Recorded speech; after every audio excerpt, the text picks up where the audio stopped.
What about that sounds like the KKK to Mr. Perry? I mean, just from a logical point of view, those people sound like they inhabit the same space when it comes to politics. And then this idea where he said the KKK is the military.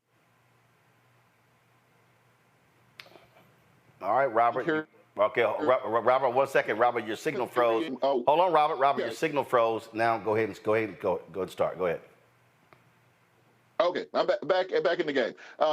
He talks about replacement theory that was posited and made popular by David Duke in the United States of America. That's how it got popularized by the KKK in the late 1980s. The conceptualization around replacement theory is that the white race is somehow separate and sacred. They came to America in order to ensure the progeny of Western European whites because they could not get around the Ottoman Empire to go eastward, and so you had to colonize going westward in order to have access to the Silk Road into the markets of Southeast Asia, and then thereafter, this became the cradle of whiteness in America. This is why during all their conventions, they talk about Western civilization. They're not talking about West Africa. They're not talking about the Iroquois or the Cherokees. They're talking about Western European civilization. And we're seeing this exact same issue rising in European politics. If you look at Giorgia Meloni in Italy, if you look at Viktor Orbán in Hungary, who just met with President Trump, if you look at Lukashenko, if you look at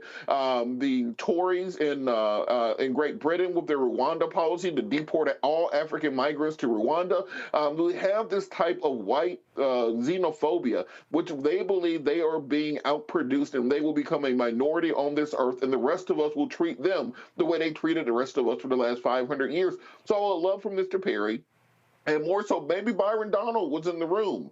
They say that he, is a very strong voice, and he's the African American, the Republican Party, to really think about what they're saying and the policies they're putting in place, and realize that they are not creating a party that can survive even another decade. There will not be another decade where you can count on old white men to be the backbone of the Republican Party. Lindsey Graham said it a decade ago. They're not making old white men fast enough to keep the Republican Party, and comments and statements and positions like this are what are causing the party and the movement to die. They are exactly who they are. If we don't stand up for Medicaid now, in spite of my honorable military service, the Senate will kill my child. I want the people that are trying to take this away from us to put yourself in our seats. Congress people, you got free health care paid for by the people, and then you don't want the people to have the same thing you have. That is sick. And we must challenge it. This bill will deny millions of people the health care that they need. This is policy violence. And we won't be silent anymore.